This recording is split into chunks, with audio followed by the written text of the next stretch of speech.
familia de Marcelino y de Josefina, compañeros del Partido Comunista, compañeros y compañeras de Izquierda Unida. Gracias a todos y a todas por haber colaborado entre todos a organizar este acto emotivo. Tenemos aquí hoy a dos personas que forman parte del Gobierno de España. Y es para nosotros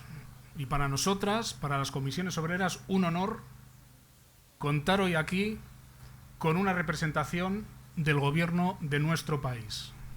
reconociendo a una figura imprescindible como es Marcelino Camacho. Pero creo que las dos personas que forman parte del Gobierno de España interpretarán bien la licencia de decir que creo que es también un honor para el Gobierno de este país formar parte hoy del homenaje a Marcelino Camacho, porque considero que Marcelino Camacho es una de las figuras más relevantes de la España del siglo XX. Y lo creo no solo por los indudables valores políticos y sindicales que encarna Marcelino, sino porque creo que es uno de los representantes de los colectivos de personas, de las generaciones más importantes en la lucha por la democracia y la libertad de nuestro país. En dos momentos históricos muy complicados que se superponen en el tiempo y en los que Marcelino participó en distintas fases de su vida. En primer lugar, en la lucha contra el fascismo. La primera mitad del siglo XX supuso una lucha contra movimientos totalitarios, fascistas, nazis, que en España tomó la forma de la guerra civil y de la dictadura franquista,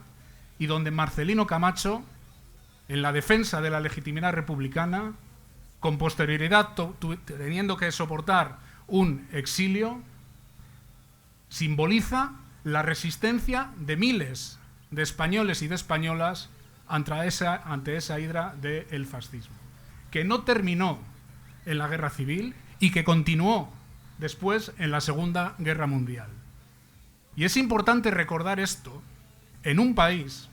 en el que recientemente se está cuestionando la figura desde algunas instituciones de personas perseguidas no solo por la dictadura de Franco, sino por los regímenes nazis del centro de Europa. Y me estoy refiriendo, por ejemplo, a Largo Caballero. Y Marcelino Camacho representa en la primera fase de su vida esa lucha contra el fascismo, en la guerra que se perdió en España y en la guerra mundial que se ganó en Europa y en el mundo. Y Marcelino Camacho representa también a los grandes resistentes en la lucha contra el franquismo en la segunda mitad del siglo XX. Porque Marcelino Camacho, contribuyendo junto con otros muchos a organizar aquellas incipientes comisiones obreras, fueron capaces de leer el momento histórico que vivía España.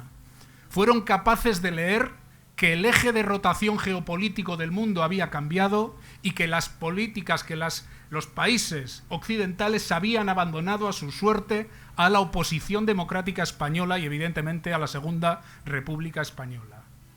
Y hubo algunos, no tantos, que desde dentro del país resistieron, organizaron la resistencia, organizaron la oposición clandestina, organizaron aquellas, como digo, incipientes comisiones obreras. Y fueron capaces de leer un momento histórico en la década de los 60 y en la década de los 70, donde las movilizaciones que se empezaban a generar en el país al calor de un desarrollismo que hacía que la clase obrera reivindicara sus mejoras en las condiciones de trabajo, estas reivindicaciones no fueran solo reivindicaciones legítimamente materialistas, sino que tuvieron una vertiente sociopolítica que hilaron la lucha por las mejores condiciones de trabajo con la recuperación de la democracia, los derechos laborales y las libertades sindicales.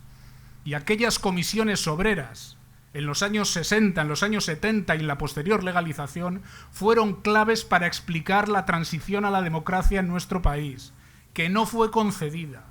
que tuvo distintos proyectos, que trató de perpetuar una especie de franquismo sin Franco a través de la figura de Arias Navarro, que tuvo que descarrilarse desde la lucha obrera, desde la galerna de huelgas, desde los sucesos de Vitoria, desde los tiros en Ferrol en el año 72, desde una ingente pelea desde las calles que desarrolló la parte más concienciada de la clase obrera de este país.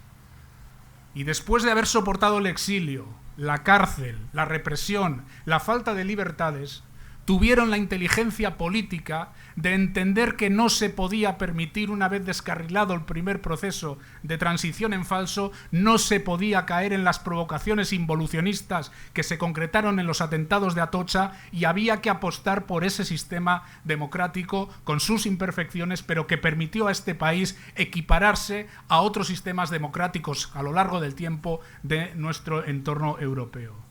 Y esa visión política, esa visión de sindicato sociopolítico ligado al centro de trabajo, pero con idea de transformar la sociedad, la ejemplificaron, yo diría que generaciones con un indiscutible mérito sindical y mérito político, que ejemplifican como muy pocas personas Marcelino Camacho, que constituyen, en nuestra opinión, la mejor tradición, o parte al menos de la mejor tradición en nuestro país, en la defensa de la democracia, en la defensa de la libertad y en la defensa de un país más justo y más solidario. Y la figura de Marcelino Camacho en ese terreno permanece en una forma de entender el país, los consensos y los disensos que prevalecen en una parte muy importante de la izquierda de este país, y desde luego que permanecen en las comisiones obreras. Creo que nadie como aquellos luchadores, como aquellas luchadoras, nadie como Marcelino Camacho ejemplifican mejor la lucha por un país más libre, más igualitario y más fraterno. Y por tanto, hoy es un día en ese terreno emotivo, importante, para agradecer a aquellas personas, a Marcelino Camacho, a Josefina Samper, su trabajo, su militancia, su dedicación e incluso su abnegación durante muchos años. Muchas gracias a todas y a todos.